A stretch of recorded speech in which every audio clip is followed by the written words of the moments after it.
100 लाशों के साथ सेक्स करने वाला इलेक्ट्रीशियन इंग्लैंड के ईस्ट ससेक्स राज्य में ब्रिटिश पुलिस को 34 सालों से 2 युवतियों के हत्यारे की तलाश थी। इसके लिए पुलिस ने जबरदस्त जाल बिछा रखा था। फिर भी हत्यारे पकड़ से बाहर थे। इस कारण पुलिस ने जासूसों की टीम भी लगाई।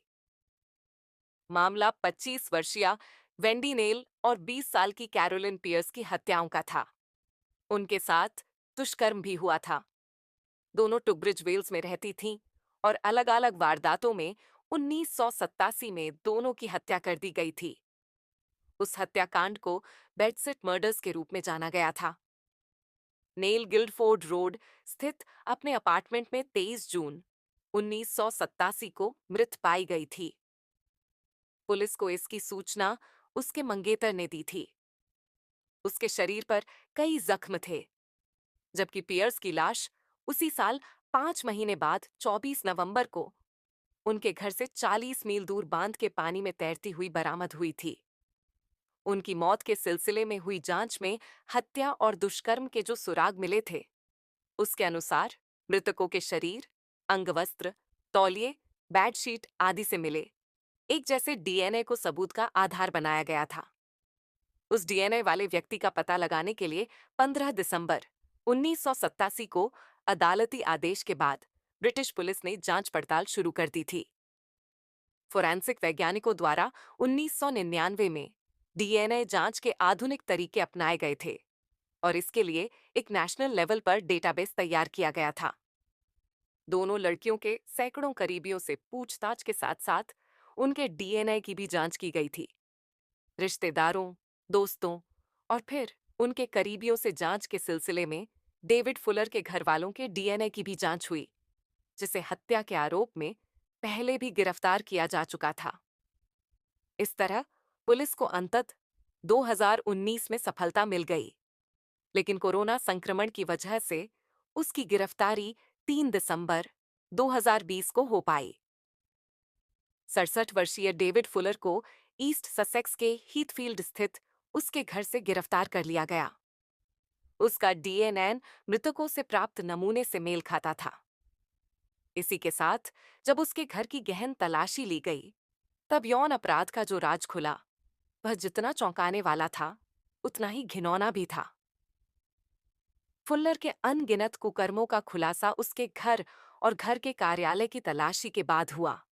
पुलिस को computer hard drive, CD, DVD और फ्लॉपी डिस्क में 14 मिलियन से अधिक अश्लील तस्वीरें भरी मिलीं।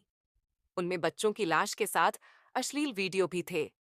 सभी अलग-अलग फोल्डर में रखे गए थे और उन पर नाम का लेबल भी लगाया गया था। साथ ही एक डायरी में यौन अपराधों का काला चिट्ठा दर्ज था। उसी आधार पर पुलिस ने पाया कि फुल्लर अपनी वासना की आग बुझाने के लिए 2 मुर्दा घरों में महिलाओं की लाशों के साथ दुष्कर्म किया करता था। यह कुकर्म वह करीब 100 लाशों के साथ कर चुका था, जिनमें 9 साल की बच्ची से लेकर 100 साल की वृद्धा तक की लाशें शामिल थीं।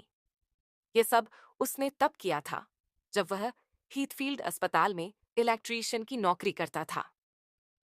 ये सारी बातें फुलर ने मेडस्टोन क्राउन अदालत में दोनों लड़कियों की हत्या को लेकर हुई सुनवाई के दौरान स्वीकार की। उसने यह भी बताया कि दोनों की बेरहमी से हत्या करने के बाद उसकी लाश के साथ दुष्कर्म किया था। तभी नेल के तौलिए, अंडरगारमेंट और लार में फुलर का डीएनए पाया गया था। फुल्लर के जुर्म से इंग्लैंड की अदालत भी दंग थी। कोर्ट ने माना कि ब्रिटेन या कहें कि दुनिया के इतिहास में इतना खौफनाक और दर्दनाक वाकया शायद कभी नहीं गुजरा। लिहाजा कोर्ट ने इस मामले को बेहद संजीदगी से लेते हुए उसे अपराधी ठहरा दिया। न्यायाधीश चीमा ग्रव ने फुल्लर को उनकी हत्याओं के अलावा 51 अलग-अलग मामलों के अपराधों का भी दोषी करार दिया, जिसमें 44 मामले लाशों से छेड़छाड़ के थे। साथ ही मुर्दा घरों में 78 लाशों की भी पहचान कर ली गई। उसे 2 लड़कियों नेल और पियर्स की हत्या के लिए भी दोषी ठहराया गया। कैरोलीन पियर्स का फुलर ने 24 नवंबर 1987 को उसके घर के बाहर ग्रोसवेन पार्क से अपहरण कर लिया था। वहीं उसकी हत्या कर लाश के साथ दुष्कर्म किया था। पड़ोसियों ने उसके चीखने चिल्लाने की आवाज सुनी थी। 1 हफ्ते बाद उसकी लाश उनके घर से 40 मील दूर मिली थी, जिसकी सूचना पुलिस को एक खेतिहर मजदूर ने दी थी। पुलिस ने अदालत में बताया कि फुलर दोनों लड़कियों को पहले से जानता था। वह उसी फोटो डेवलपमेंट चेन का ग्राहक था जहां नेल काम करती थी। इसके अलावा फुलर की पियर्स से जान पहचान बस्टर ब्राउन रेस्टोरेंट में हुई थी, जहां वह मैनेजर थी। इन वारदातों के 24 साल बाद फुल्लर की सितंबर 2011 में गिरफ्तारी हुई थी। तब वह सबूत नहीं मिलने के कारण छूट गया था। उसने अदालत में बताया कि वह 1989 से 12 साल तक हीथफील्ड अस्पताल के 2 मुर्दा घरों में बिजली संबंधी समस्याओं की देखभाल के लिए अक्सर आता जाता था। वह वहां के रखरखाव का सुपरवाइजर था। मुर्दाघर के फ्रीजर के देखभाल की जिम्मेदारी उसी पर थी। इसके लिए उसे वहां प्रवेश के निजी एक्सेस स्वाइप कार्ड मिला हुआ था।